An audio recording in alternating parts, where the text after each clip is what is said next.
Hi Nathan, Jeff Allen here. Just saw your post. I saved your post the other day about the first cheese museum opened up in Paris. Just want to kind of comment on that. And thinking back when I've lived 35 years in France, so it's been a long thing with cheese and wine. I mean, there are two the cardinal. I mean, you said it's revered. These are cardinal. These are foundational uh, trades in France. Wine growing and cheese making and consuming it. But I remember about cheese. I remember I didn't even know there's a cheese museum here. There's a French fry museum in Bruges, Belgium. I've been to. Uh, but I have not been. I hadn't thought about there wouldn't be a cheese one. I remember back in 10th grade in the U.S., back in Oregon, when I took my first high school French class, because I'd taken a class in junior high as well. But first year French in high school, I remember the book we had. I remember the area in the book, and I remember the photo of the book where they were talking about different events of history of France, because you want to learn things about history, right? And one it was the discovery of cheese. Now, I don't think it was much of the discovery of cheese, it was probably the discovery of blue cheese, because they're talking about all gee, I can't remember what the word is for this. It's I can't remember. I'm trying to. I know the word in French, but I can't think of what it is, and we have it in English for it, where it becomes the moisture becomes dark. I can't remember the word. This is funny. I can't remember what the word is in English. That's no big deal. Where it gets to be blue and green. I'm sorry, I can't remember the word, but I know it is French. This is the hard thing of living here for so long. But what happened was it was in a cave. They found it in a cave, and back, about a good 1,000 years ago or more. And that was one of many things over learning about French culture. And I've been to a lot of museums here. There's a lot of monuments, a lot of museums here. They're all over the place. You can't even compare it with the United States. There's hardly anything in the States compared at all with cultural things to go visit. I mean, it seems here you just drive 10 minutes near some church, some historical church that's 1,000 years old or 800 years old or something. Or museums are all over the place, and they're very affordable here too. So because there's so many of them, and people go do it. They do have a lot of time to go and do things, and they're really interested in the culture and history. But I do remember when I got married in 1994 and brought my wife back to the States because I had an opportunity for a job there. And I remember us visiting some of the cousins the first time. And I do remember we got there, and my wife, we spoke French together, so we did, she didn't really know English that well. So when they brought out this brie cheese that had been sliced up, they took, it's a triangle like this, right? And they sliced it like this, tick, tick, tick, tick, tick. And the French know you have to cut it like this. You got to cut it. So you have little triangle slices. All you got to do is create the little triangle slices. They just cut it like this straight down. So you have the little pieces up to that, and give crackers, and they served it as an appetizer. And I just said to her, "Don't worry, it's okay. I know you're not used to eating cheese as appetizer because usually at the end of the meal, not in the beginning." I said, This would be your first cultural experience of learning how Americans don't know about some things, and that's okay." So that was the first thing. The second kind of analogy or anecdote about that is when we left France, her father, who loved his cheese and his wine, he said that he was going to send us care packages, Tupperware care packages with cheese and sausage in it, right? Because we wouldn't have it in the States. And she wrote back a letter about a month later after we'd arrived. She says, "Dad, I'm translating to French, but Dad, don't worry about needing to send us any care packages because the cheese here, the aisles are as big as the cereal aisles. there's lots of cheeses. And she says they've got strong and, strong and kind of, she's that strong flavor or kind of light flavor. She says they get cubed, they get, I can't remember all these words. I'm trying to translate this. I'm thinking here. You're gonna have, you got like Parmesan cheese that's all. I can't remember what it is. It's not cube. When you scrape it, I can't remember what it's called. Darn. I've learned this so much in French. I don't use it to speak in English, right? And this is kind of a test of my ability to use common day words, right? And she says, and there is every flavor, every color. There's just one thing to add. It's all cheddar cheese. There aren't 350 different varieties of different cheeses. It's the same one.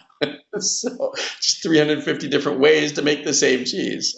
So we all joked about that. But we did decide to send a care package back to Dad, Mom, and to her sister. And her sister came and lived with us a couple summers, learning English. And I remember sending the care package knowing that I was going to just we're gonna test his ability, his patience. And so we sent him some. I remember we sent some fiber crackers. I can't remember what those things are. I can't remember the name of the brand. It was a pretty famous brand. It was like these fiber kind of crunchy cracker things, biscuits kind of thing.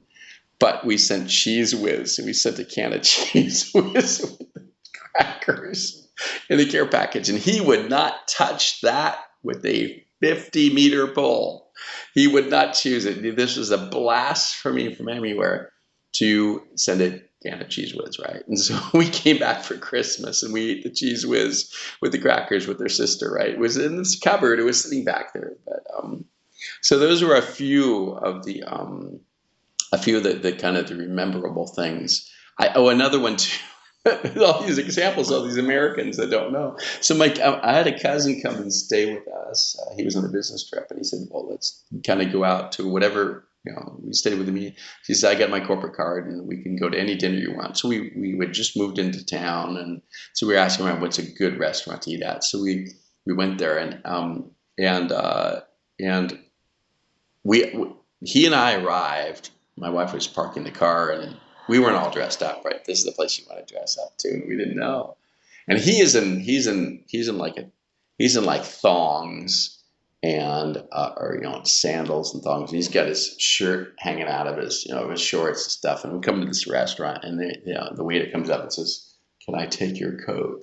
And there's a word in French. It's a very specific word to mean the cloakroom. Can I take your? And they're using that word, which means, can I take your things to take to the cloakroom, right? And he wasn't bothered. And my wife, she arrived. She was just like embarrassed. She said, "Oh wow, this is a nice place." We went there for our anniversary the next a few months later. But the funny thing with the thing is, he says, "Oh, get what you want." He says, "This is cheap." He says, "I'm used to taking people out for dinner and in Japan, it's $1,000 a head, right?" And he says, "This is dirt cheap." But at the end of the meal, they get to the cheese, kind of course. Call it course in English. I'm giving these words back, and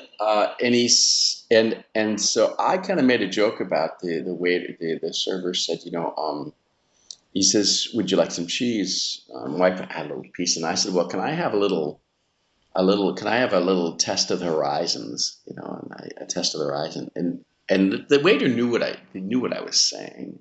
I was saying, "Can I have a little bit of pieces?" I invented this little sentence. I invented that. Well, it's not an expression of French, but I invented it. Just me, can I do a tour? Can I do a little tour of the horizon, right? And the waiter understood. He started slicing up little pieces, just little sections of all these different cheeses. The whole platter was huge. It was just this huge platter. And he thought it was, cute. And he gave me 5, 6, 7 little slices, right? But the embarrassing that was the cute part. But the embarrassing part was that my cousin said, "Well, if it's all you can eat cheese, I want the same thing." Now, wife, she looked at us and she says, "How embarrassing." But it's okay. He did. That's no big deal. She's like, "I got my American Express card. That'll pay for it." So that was kind of the another example of the cultural gap on such topics. And yeah, I explained you got to learn how to cut the cheese. And I've spent a lot of time learning how to cut. You got to be careful. Cut the cheese means another thing in English, right? But actually have to physically cut cheese. But depending on what kind of cheese is, I mean, you get a round one, or you get slices, you get triangles or wedges, and so and every one of them has a different way to cut it, depending on how you because you don't want to cut things and get down to the rind, or especially the blue cheese. You want to get it it's all white because that's the most the it's not it's a more bitter, so you want to slice it so you're getting a mixture of the things all along. So there's a whole thing, and plus you got to know what wine to drink with the cheese, right? So there are specific wines with specific cheese that go well. I mean, people are specialized in this. There are actually people that are specialized in what wine goes with chocolates, right? So it's a whole the sommelier job is very specific to that, but so it's interesting to kind of see here. I just was reading through this thing and thinking about these little anecdotes. Um, and with labor shortage, one of the things that's difficult, the labor shortage, you're mentioning, despite it's challenging, including the labor shortage, the industry endures. The thing is that a lot of people are not sticking to traditional agricultural type jobs. I'll put this in the agricultural thing. I mean, it's food and beverage industry, but it's a job where it's an I don't know what these words are. I know what these words are in English. Geez, I can't remember that. It's to be an artisan. It's to be a kind of an independent kind of person that does a trade. It's a trade, a specific trade, and so the a lot of these kinds of jobs, a lot of people are banning agriculture because it doesn't make as much money, and you can make more money doing prompt engineering of AI, right? So we'll see how long that goes. But there are a lot of people are not taking on. There's a lot of generation goes from one generation to another. A lot of these types of jobs in boutiques, small, local commerce, local business owners. There'll be a lot of restaurants that go from parents to children, even hairdressers. So because you got them everywhere, there's all it's all pretty small, and then a lot of that's being replaced now by big shopping centers, and it's putting small shops of all these little towns that would able to survive. You could walk to. Everybody can kind of walk to. You don't need cars here.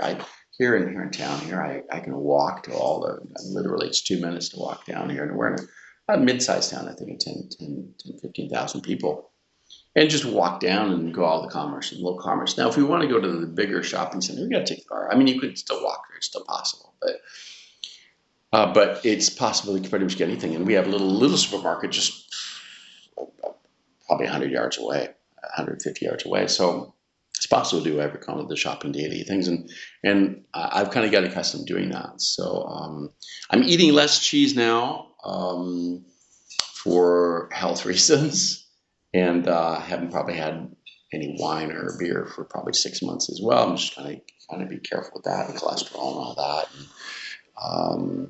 And we're just trying to be a little more healthy on that. But from time to time, you get a glass of wine and a little bit of cheese, but it's pretty fattening. But the French do like their cheese, and I agree with you. And we'll see how this all happens in the next 25 to 50 years will be an interesting thing to see where all this goes. But and to see, at what point there will be if there's a shift to not having as much. But I don't think it's going to go away. Not in France, and the cost of importing to the States is so much. I was in New York City about a month ago, and for 10 days, and the prices were outrageous. For imported stuff was just crazy. But actually, the price of local stuff was crazy too in New York. But New York City, but it was the imported stuff was kind of crazy. So we're going to take some back with us in our luggage in the bag. So So I just thought it'd be a little bit of a few anecdotes to kind of give some extra flavor to the post. But thanks for making that.